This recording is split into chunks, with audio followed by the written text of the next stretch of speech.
ایک وقت تھا جب عرب میں نہ کوئی حکومت تھی نہ کوئی حکمران، صرف چھوٹے چھوٹے قبیلے اور شہر تھے، اور ان سب کے درمیان ایک چھوٹی سی جگہ تھی، مکہ۔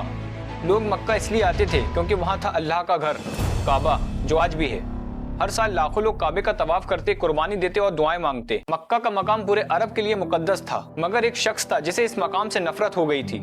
نام تھا ابراہ۔ نہ وہ کسی بادشاہ کا بیٹا تھا، نہ کسی سلطنت کا وارث۔ وہ ایک غلام تھا جو رومن امپائر کے اندر ایک چھوٹی سی جگہ سے اٹھ کر یمن کا گورنر تک بن گیا تھا۔ اس نے سنا کو یمن کا دارالحکومت تک بنا لیا تھا، اور جب دیکھا کہ لوگ مکہ جا کر کعبے کا طواف کرتے ہیں تو اسے برداشت نہ ہوا، اور سوچا کہ یہ مکہ والے ہوتے کون ہیں؟ نہ ان کے پاس فوج ہے، نہ کوئی گورنمنٹ، پھر بھی پورا عرب ان کی طرف کیوں جھکتا ہے؟ ابراہ نے سوچا میں ایک ایسی جگہ بناتا ہوں جہاں لوگ عبادت کے لیے آئیں۔ ابراہ نے سنا میں ایک گرجا گھر بنوایا، ہیرے جواہرات اور رنگین پتھروں سے سجایا، ایک عظیم عمارت جو عرب نے کبھی نہیں دیکھی تھی، اور ہر طرف اعلان کروا دیا لوگ کعبے کا نہیں بلکہ اس نئے گرجا گھر کا طواف کریں گے۔ لیکن کسی نے بھی اس گرجا گھر کا رخ نہیں کیا، اور سب واپس کعبہ ہی جاتے رہے۔ اس سے ابراہ کے گھمنڈ کو بہت چوٹ لگی، اور اس نے فیصلہ کیا کہ اگر لوگ کعبے کو ہی جاتے ہیں تو میں کعبے کو گرا دوں گا۔ ابراہ نے جنگ کی تیاری شروع کر دی۔ 60,000 فوجیوں کا لشکر، ایک عظیم ہاتھی جس کا نام تھا محمود اس لشکر کا مرکزی جانور تھا، تلواروں کی چمک، غرور کا نشہ، اور ایک مقصد، کعبے کو گرانا۔ راستے میں ابراہ کی فوج نے لوٹ مار شروع کر دی۔ اس نے مکہ کے آس پاس کے قبیلوں کو تباہ کر دیا اور ان کے مال اور جانور کو زبردستی قبضے میں لے لیا۔ مکہ کے چیف عبد المطلب کے بھی 200 اونٹ ابراہ کی فوج نے قبضے میں لے لیے تھے۔ یہ صرف اونٹ نہیں تھے بلکہ اس زمانے کے حساب سے بہت بڑا مال تھا، لیکن اس ظلم سے زیادہ درد اس بات کا تھا کہ یہ سب اللہ کے گھر کے سائے میں ہو رہا تھا۔ ابراہ نے عبد المطلب کو بلوایا، اور جب وہ اس کے ٹینٹ میں پہنچے تو ابراہ ان کی شخصیت سے متاثر ہوا، لمبا قد، نورانی چہرہ اور وقار سے بھری شکل۔ لیکن جب عبد المطلب نے صرف اونٹوں کا سوال کیا تو ابراہ ہنس پڑا۔ مجھے لگا کہ تم اپنے کعبے کے لیے پریشان ہو، لیکن تم یہاں صرف اونٹوں کا سوال کرتے ہو۔ عبد المطلب نے کہا میں اونٹوں کا مالک ہوں، اس گھر کا مالک اللہ ہے اور اس کی حفاظت وہی کرے گا۔ جب عبد المطلب لوگوں کے بیچ واپس آئے تو سب لوگ گھبرائے ہوئے تھے۔ کسی نے پوچھا کیا ہم جنگ کریں گے، اور کسی نے کہا کیا ابراہ کعبے کو گرا دے گا؟ عبد المطلب نے کہا ہم اللہ کے بندے ہیں اور اس گھر کی حفاظت کا ذمہ اللہ کا ہے۔ ہم پہاڑوں پر چلے جائیں گے تاکہ ہم اپنے گھر والوں کو محفوظ رکھ سکیں۔ اللہ اپنے گھر کی حفاظت خود کرے گا۔ اور اسی رات عبد المطلب کعبے کے سائے میں گئے اور کعبے کے غلاف کو پکڑ لیا۔ آنکھوں سے آنسو بہ رہے تھے اور اللہ سے کہا